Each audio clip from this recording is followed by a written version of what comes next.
What's up, guys? It is Mark, and we are in the lab today. And I want to start doing a series of just video shorts, not any like 10-minute videos, 5-minute videos, just little more like tips and tricks type stuff that if you're either like new to Jeeping or you're thinking about buying a new project or starting a new project, some things to keep in mind, whether it be, fenders or inner fenders or bumpers or light bars, just some of these accessories, ways to do like little things that might make the install better, might make it look like a cleaner install, or to avoid some complications when it comes time to install different products that may or may not work with each other, different brands not working together. So this is going to be the first one. So today we're going to be talking about inner fenders and fenders on a Jeep JKU, JLU, TJ, pretty much any Jeep Wrangler.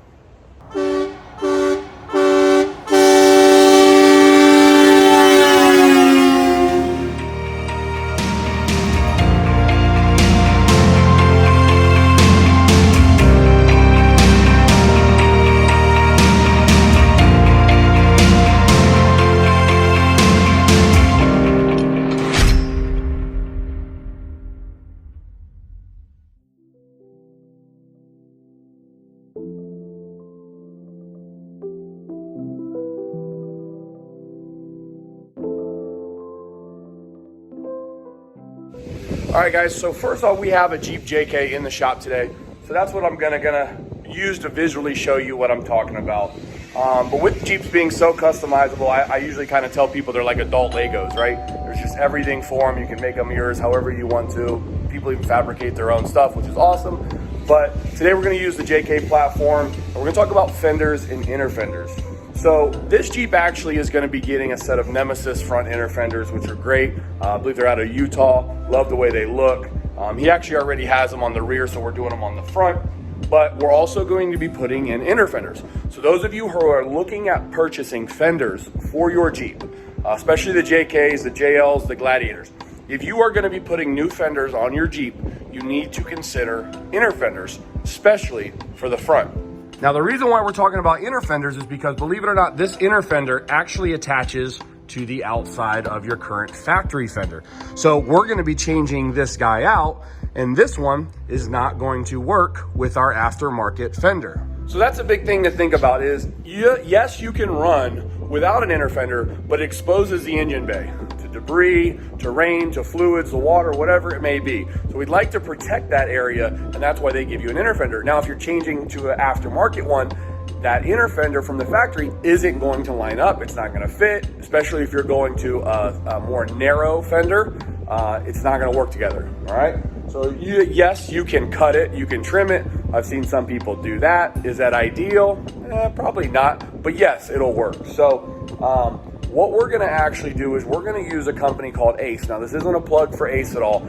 I like Ace inner fenders because they very much stay to the inside of the fender well, and they use existing factory mounting brackets. So you're usually going to run into an issue where if you buy, say, Poison Spider fender, but then you want to do a Deviate inner fender. Ooh, that's an installer's nightmare. And it's nothing against Poison Spider, it's nothing against Deviate. It just comes down to you're basically going to be fighting for different mounting spots. Now, that's just an example. I'm not using anything specific, but an inner fender and a regular fender, if you're going to purchase, please look at the whole package. So if you buy a Deviate fender and a Deviate inner fender, most likely they're going to work together. Okay. Now, if you buy a, let's say, Poison Spider and a Deviate, they could potentially use same mounting holes. Where one bracket may go, maybe a different set of hardware. So if you follow the instructions, holes may need to be different size nutserts may go in. So in order to avoid that whole thing, I recommend when you're shopping for fenders, choose inner fenders that go with the same company or someone like Ace. So we've actually got some Ace ones here today that we're going to be doing with the Nemesis fenders.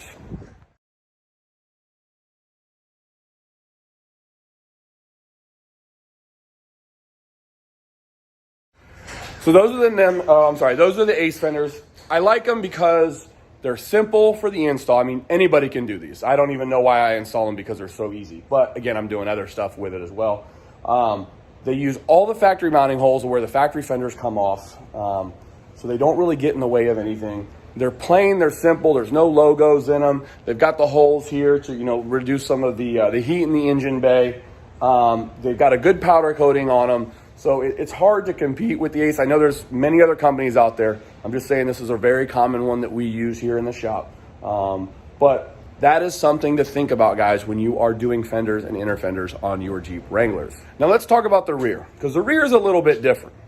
The front has that plastic inner liner that is protecting it. In the rear, it's actually just metal from the tub. So yes, there is a plastic liner, but when you remove that, there's just going to be metal behind it. So there's nothing really to protect per se. Now the JLs are a little bit different. They've got some boxes on the passenger side, but it's very common for people to only buy rear fenders and not inner fenders. And what I've seen some people do is they will actually paint the wheel well to be black, so from afar, aesthetically, it matches. You got the black inner fenders, and then you paint the rear black to match. Again, with the JLs, you've got some boxes, you've got some hoses, some evap lines on the other side, so that's gonna be a little bit different. But especially on the JK, don't stress about inner fenders, because to me, it's kind of just a waste of money to a point, because you're putting metal just to protect metal. Now, if yes, you want the design, if you've sent off your Poison Spider inner fenders to get powder coated, then whatever, show them off, put your rock lights behind them, whatnot. So with the rear inner fenders, you can get away without putting them in there. Save yourself a little bit of money, put it towards something else. That's what I personally have done.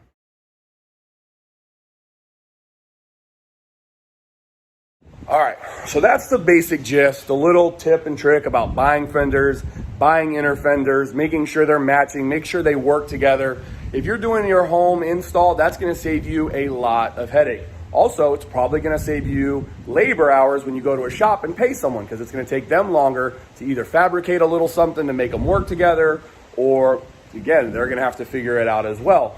As far as the inner fender goes, may save a little bit of money on the rear.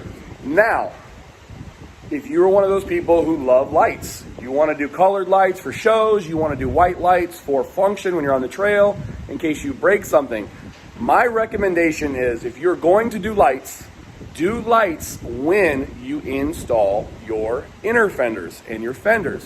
That reason being, most of these are going to mount to your inner fender.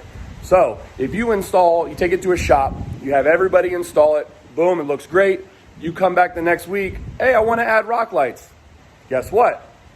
You may get a funny look from the shop, because they're going to have to uninstall your inner fenders to reinstall the new to install the new rock lights.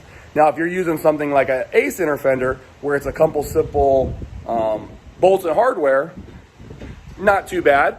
But if you're doing some of these two-piece fender inner fenders, or fenders that have other slots to protect inside the body mounts or tabs coming off, that could be another hour alone just to uninstall those inner fenders, which means, again, if it's at a shop, more money and labor out of your pocket.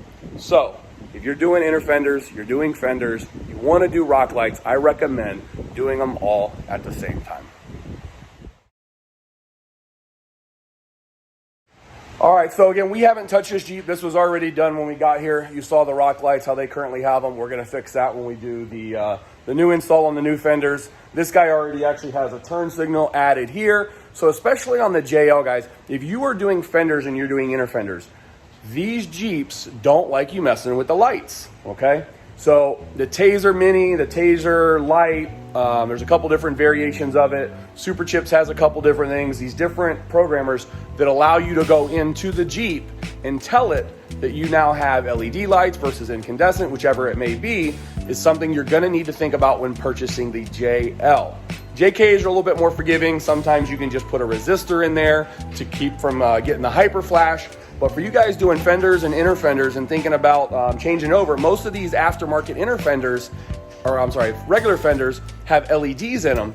And when you hook them up, your Jeep is gonna tell you that you don't have side markers, you don't have turn signals, because you are tapping in and replacing it with an LED light versus the regular incandescent it has. Now, if you have the LED package, That's a little bit different. The Jeep is already reading in the system for the wattage, the output that's going to it.